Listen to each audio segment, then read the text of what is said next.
Sejam muito bem-vindos ao RTM Talk, o programa de entrevistas da RTM Portugal. Eu sou o Levi Simões e o convidado de hoje é o advogado e professor Tiago Rafael Vieira.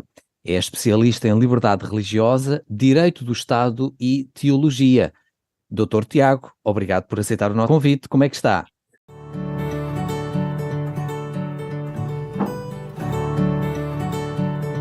Eu que agradeço, Levi, muito obrigado aí por essa participação.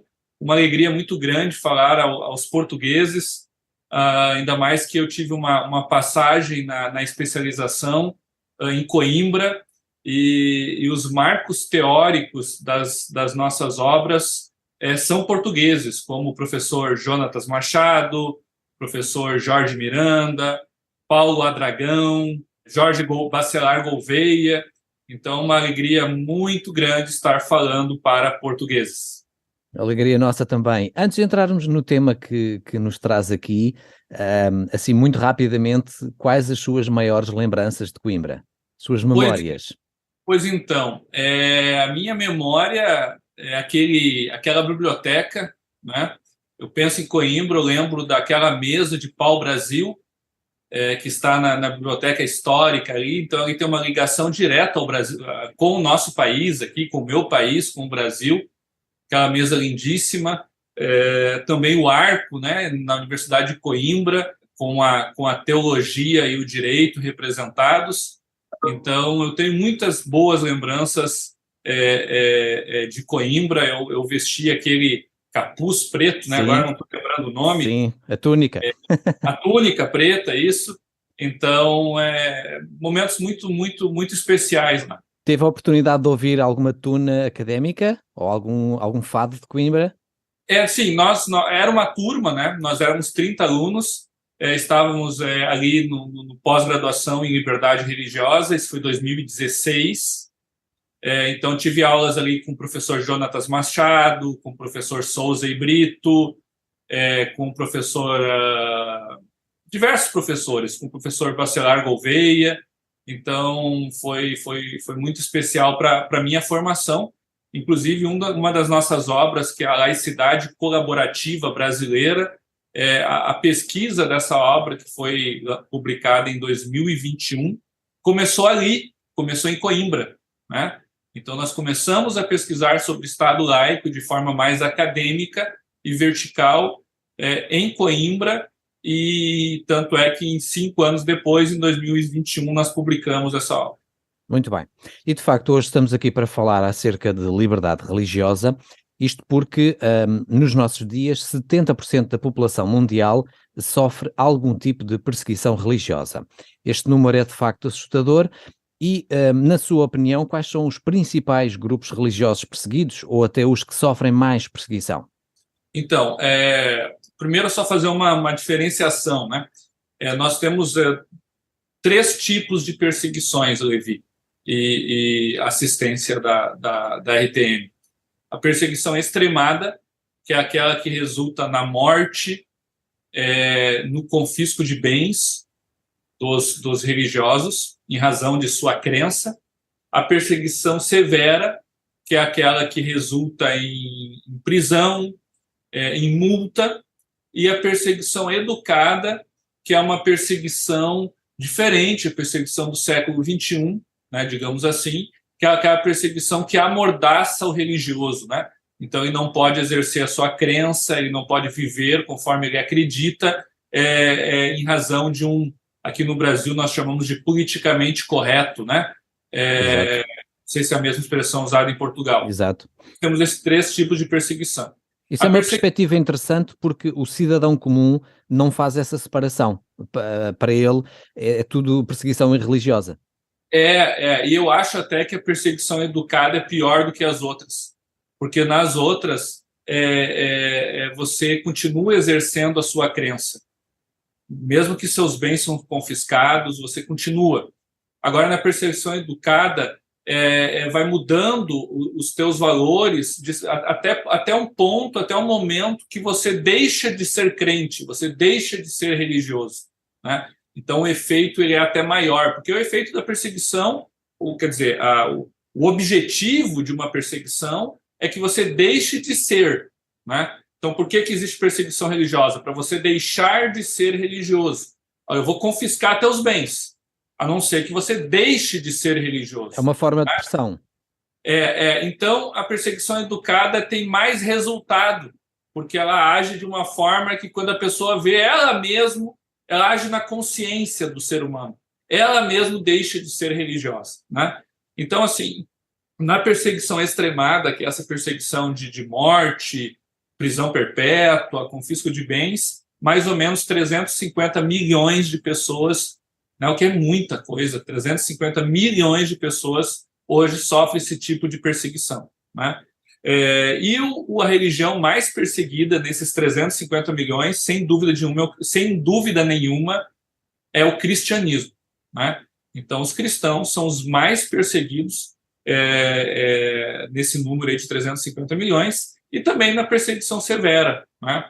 É claro, os budistas também são perseguidos na China, por exemplo, né? Até os muçulmanos, né, que são perseguidos na China. Os muçulmanos são perseguidores em países como o Afeganistão, como o Paquistão, como ali países da África, como o Sudão, né?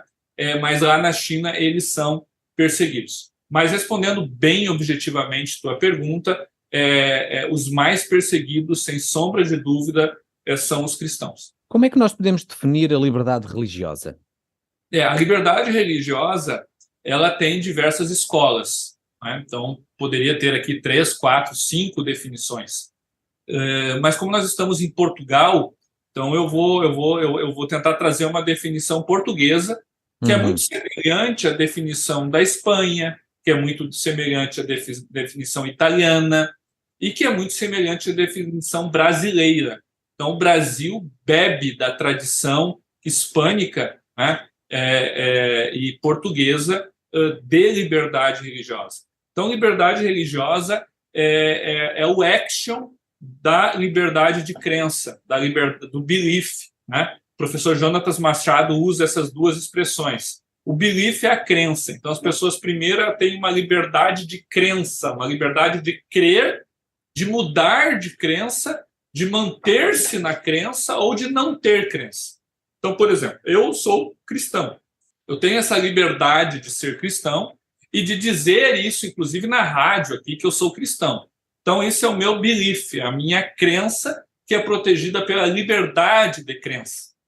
Nós temos outra liberdade, que é daí sim a liberdade religiosa, que é o action, que é a ação, que é o exercício da liberdade de crença. Não, para mim, que sou cristão, não basta eu crer em Cristo. Eu preciso viver conforme os ensinamentos de Cristo. Então, como é que eu vivo? Eu vivo no espaço público e no espaço privado. Eu sou cristão na minha casa, mas eu também sou cristão na escola, no trabalho, na praça pública, em qualquer lugar, eu continuo sendo cristão.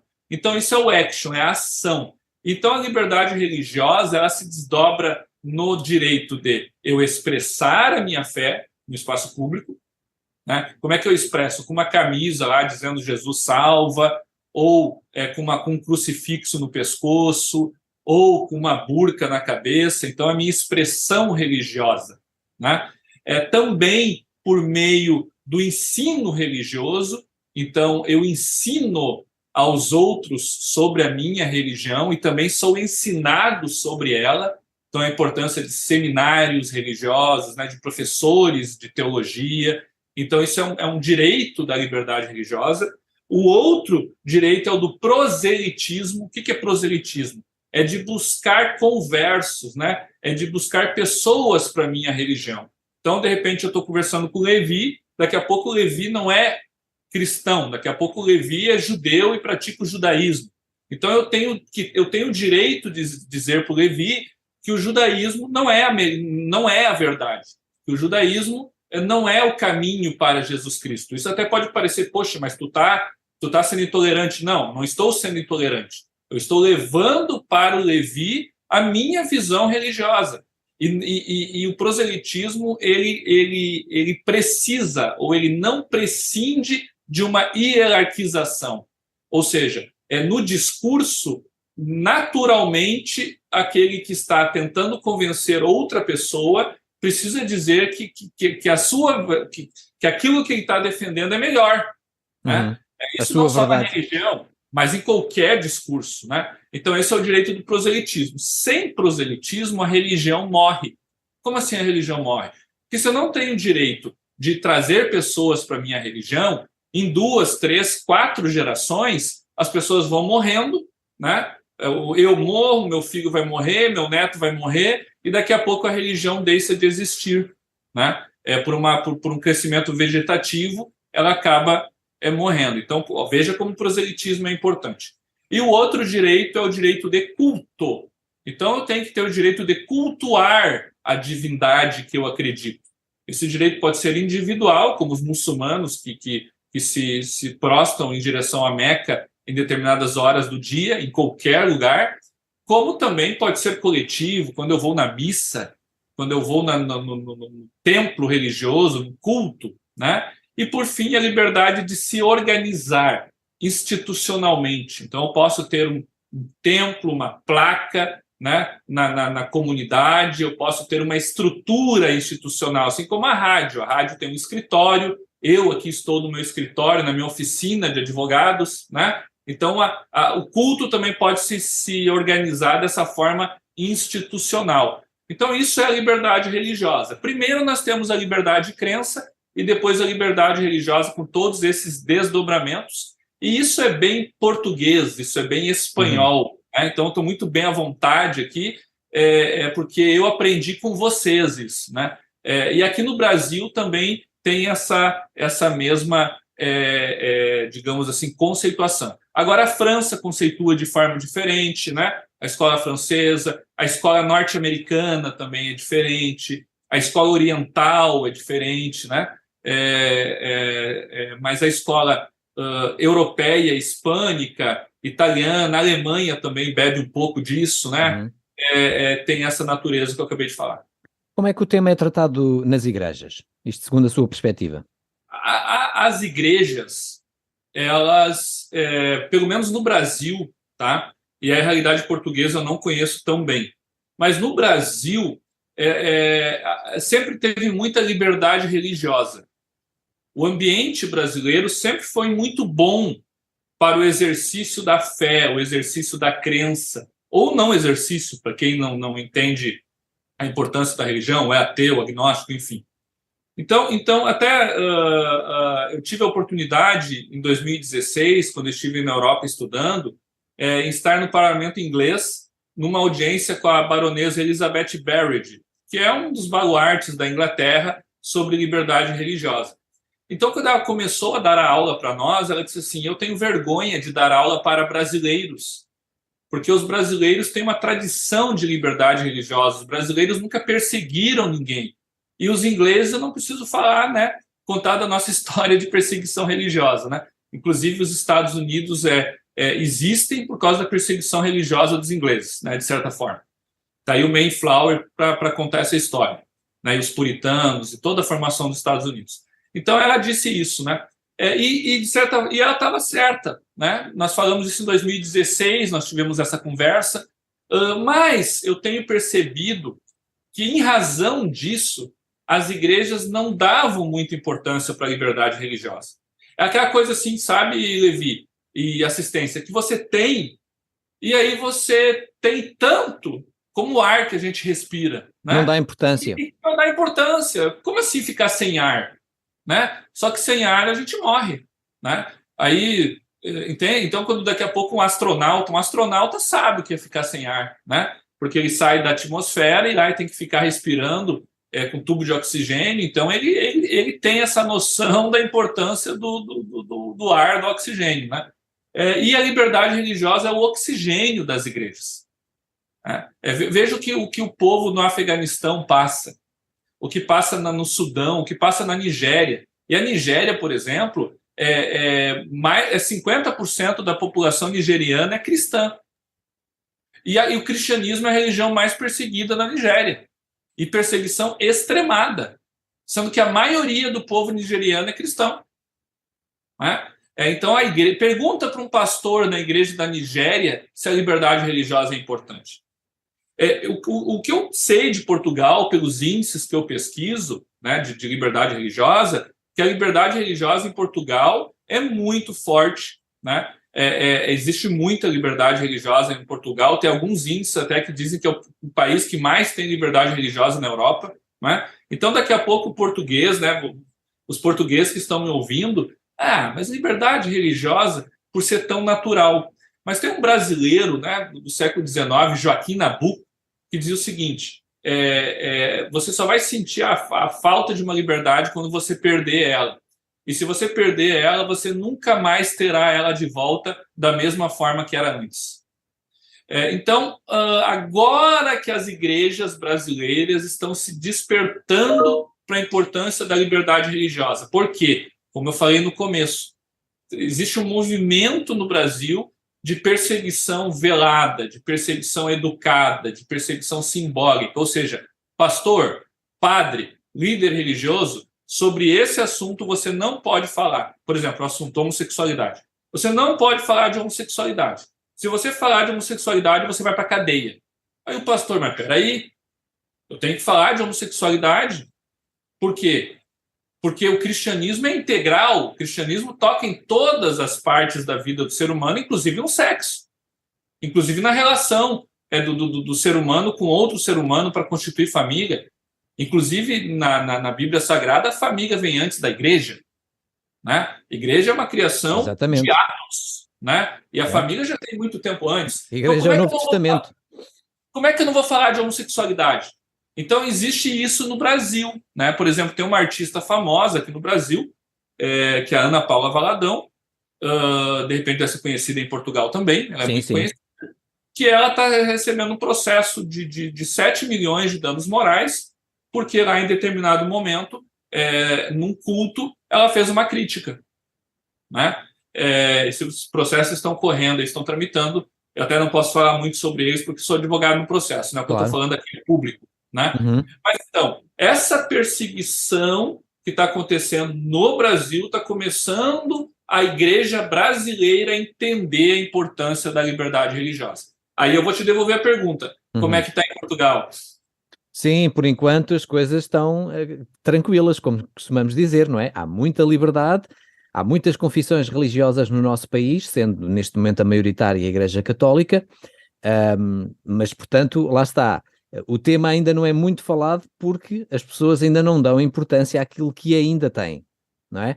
Quando sentirem que pode ser posta em causa essa liberdade, aí possivelmente irão começar a falar. É um pouco como o doutor acabou de falar e é bem verdade, não é? E portanto seguimos juntos nessa linha de pensamento. E relativamente, por exemplo, à intolerância religiosa no nosso dia-a-dia, não é? Na escola, no trabalho, enfim, na internet, nos comments, nas respostas, enfim, nos comentários, como é que nós podemos lutar contra ela? Então, eu quando falo de intolerância, né, que é um aspecto, né, a liberdade religiosa é muito mais abrangente, né? Certo.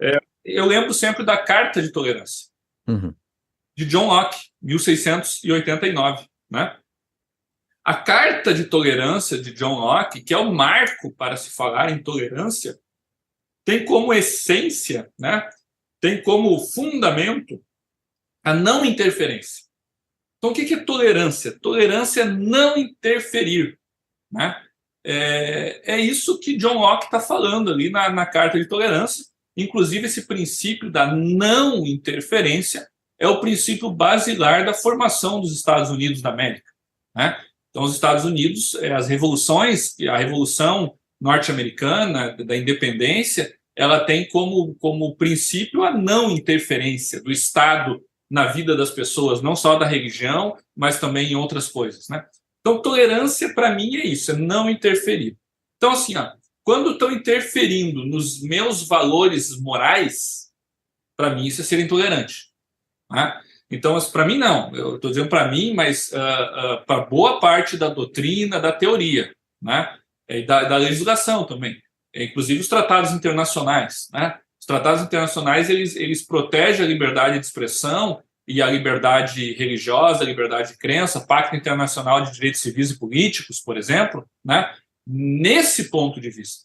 Do ponto de vista que não deve existir interferência naquilo que eu creio e naquilo que eu acredito, inclusive no campo da filosofia e da consciência. Né? Uhum. Então, quando eu interfiro na religião do outro, você não pode falar isso, você não pode dizer isso, você não pode dizer que tal prática é pecado. Isso é intolerância. Uhum. Né? Agora, eu dizer o seguinte, olha, você está dizendo que tal prática é pecado. Eu discordo de você. Tal prática não é pecado por isso, por aquilo e por aquele outro. Mas você pode continuar dizendo isso. Assim como eu vou continuar dizendo que eu discordo. Esse é o ambiente democrático e plural que nós queremos. Agora, quando eu digo você não pode dizer que é pecado e eu vou te impedir de dizer que é pecado, isso é intolerância. Agora, você não pode dizer que é pecado porque você está errado e eu tenho aqui meus argumentos para dizer que você está errado, mas você vai continuar dizendo isso?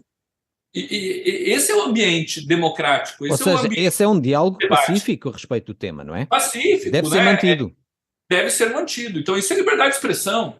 Além do campo da crença, também no campo de qualquer coisa. O que não pode é eu impedir você de falar, né? Você de viver conforme a sua crença. Esse é um ponto da intolerância. E o outro ponto da intolerância é quando ele já descamba para discriminação. Né? Que daí já é uma outra coisa. Por exemplo, eu vou dizer assim, Levi, vou aqui dar um exemplo. Levi, tu é católico. Bom, então, porque tu é católico, tu não é gente. Tu é menos humano do que eu. Tu é um ser humano de segunda classe. Isso é uma intolerância que é criminosa. Ou seja, é discriminação. Né? Exatamente. Então, isso não pode de forma nenhuma. Ou eu ainda dizer, Levi, tu é judeu? Então, assim, nós vamos ter que te matar.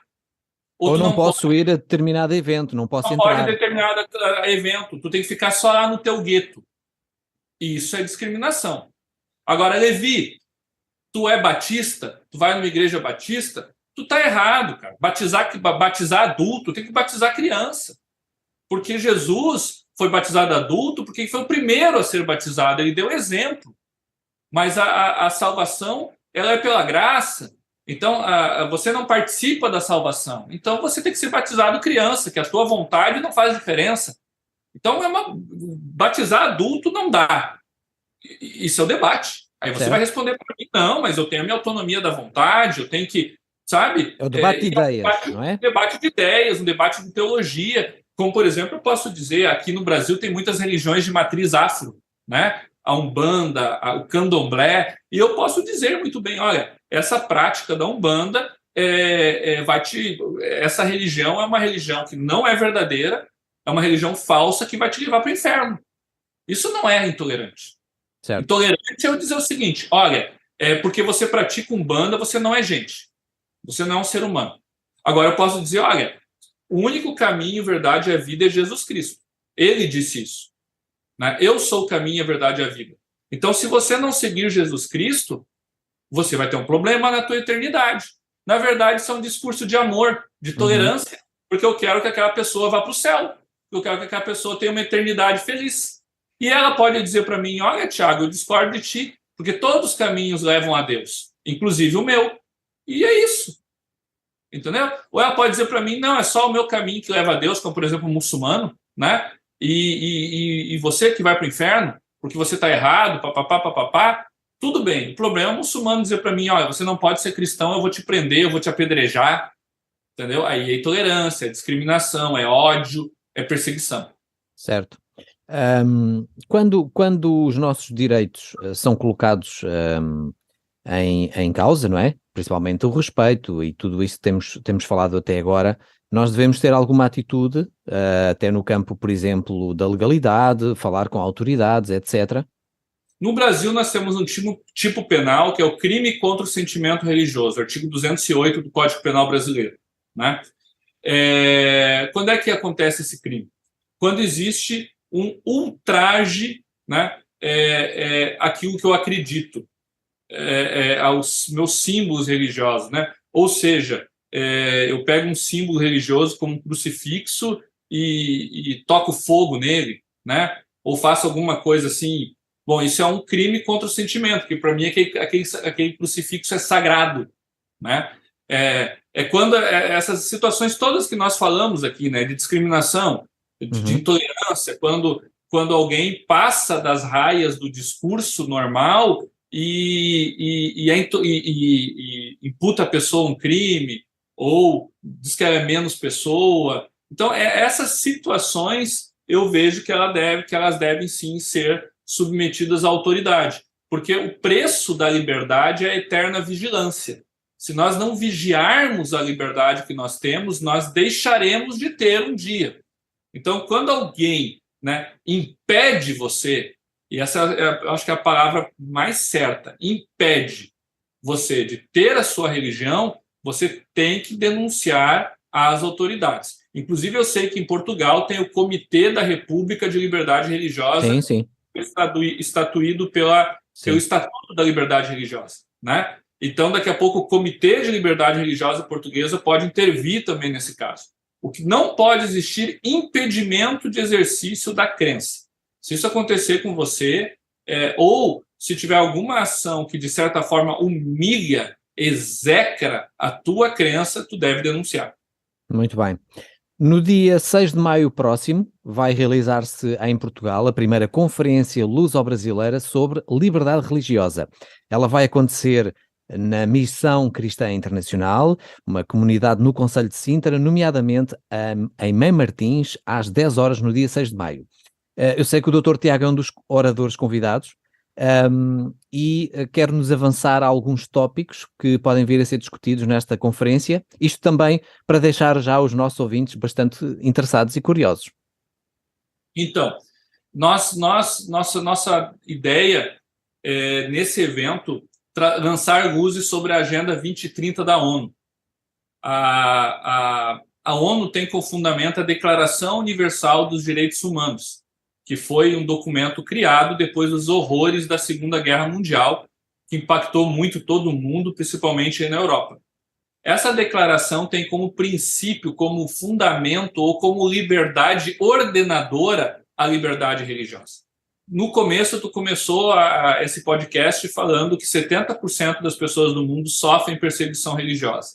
Eu disse que 360 milhões extremada.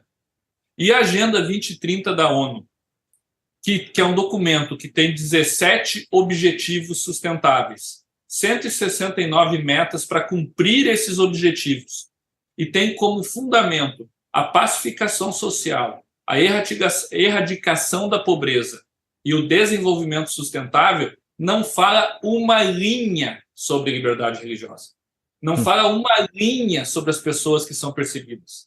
169, pessoal, 169 metas e nada sobre as 360 milhões de pessoas que são mortas ou perdem suas casas. Nada. Então, nós queremos lançar luzes sobre esse assunto. Dia 6 de maio estaremos aí. Depois, dia 10 de maio, nós estaremos na ONU, em Genebra, para levar esse assunto, porque eu acho que ele é importantíssimo. Além da agenda da ONU, falar de liberdade religiosa, falar de Estado laico, mostrar como é o Estado laico brasileiro, entre outros temas. Vai ser uma alegria estar com vocês aí. Terá mesmo que ser falado, dado a importância dessa Agenda 2030. É impressionante, nenhum só tópico acerca deste tema, não é? E, portanto, quando se fala na mídia em tanto respeito e igualdade, é no mínimo preocupante. Curioso, né? Não é? Perigoso e preocupante, é verdade. Então ficamos todos na expectativa também desse dia 6 e muito obrigado por estes minutos que tivemos à conversa, foi muito proveitoso, tenho a certeza.